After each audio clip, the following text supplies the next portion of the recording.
segera dimulai kartu prakerja, implementasi dari kartu prakerja ini kita pakai untuk antisipasi para pekerja yang terkena PHK, pekerja harian yang kehilangan penghasilan, para pengusaha mikro yang kehilangan pasar atau kehilangan omset. Alokasi anggaran yang telah kita siapkan adalah 10 triliun. Guna pemanfaatan kartu prakerja ini, pemegang kartu prakerja akan mendapat 3 kali insentif selama program pelatihan berlangsung. Pertama berupa pelatihan keterampilan kerja senilai Rp1.000.000. Sementara ada pula uang Rp600.000. Ini akan dibayarkan tunai selama 4 bulan setelah selesai menjalani pelatihan. Belakangan muncul kontroversi. Satu perusahaan yang digandeng kartu prakerja ruang guru kan bisnis milik staf khusus milenial Presiden Belva Devara. Staf khusus milenial Presiden sebelumnya, Andi Taufan, sempat terjegal kasus kedapatan mengirim surat ke Kementerian Desa Pembangunan Daerah Tertinggal Transmigrasi Kemendes. Perusahaannya PT Amarta ikut dalam proyek penanganan COVID-19. Walaupun yang bersangkutan sudah minta maaf dan mencabut surat tersebut, tetap dapat dikenakan sanksi. Kami di Ombudsman minta agar Presiden mengevaluasi lagi keberadaan dan kebutuhan khusus ini. Apa tugas mereka, apa fungsi mereka, apa kewajiban mereka, dan batas-batas kewenangan mereka. Istana makin parah setelah staf sus milenial Andi Taufan Garuda Putra, CEO PT Amarta, membuat surat berkop setkap ke camat-camat yang menjejerkan dan berujung permintaan maaf yang bersangkutan. Maka kini muncul lagi kegegeran baru staf sus milenial lain.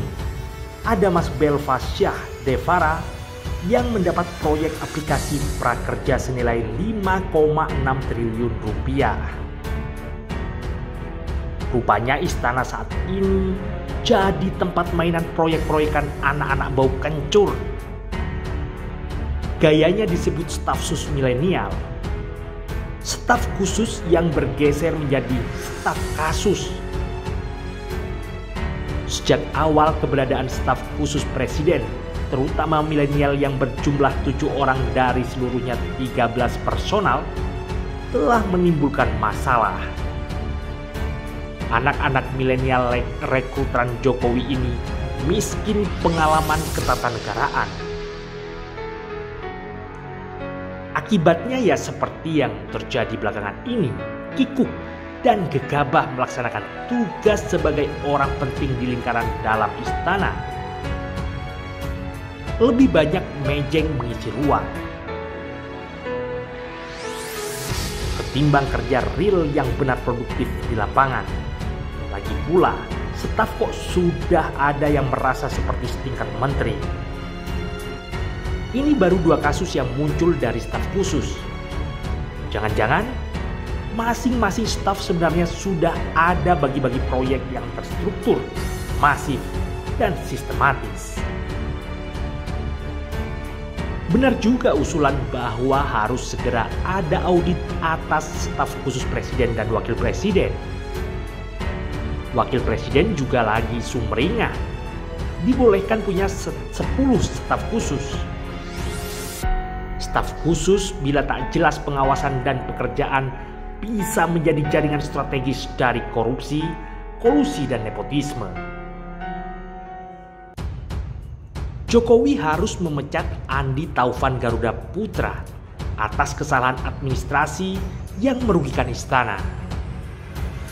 Tidak cukup ditegur, begitu juga harus membatalkan proyek nepotisme kepada ada Mas Belva Devara.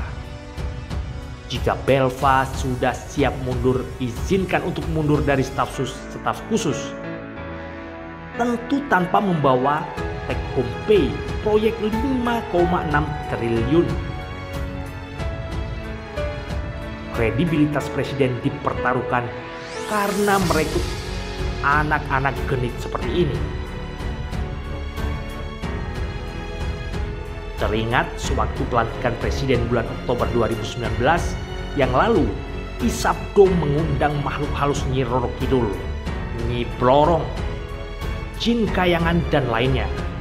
Para demit itu apa ikut atau tidak untuk mengisi ruang istana presiden? Jika iya, memang harus segera dibersihkan dan diaudit.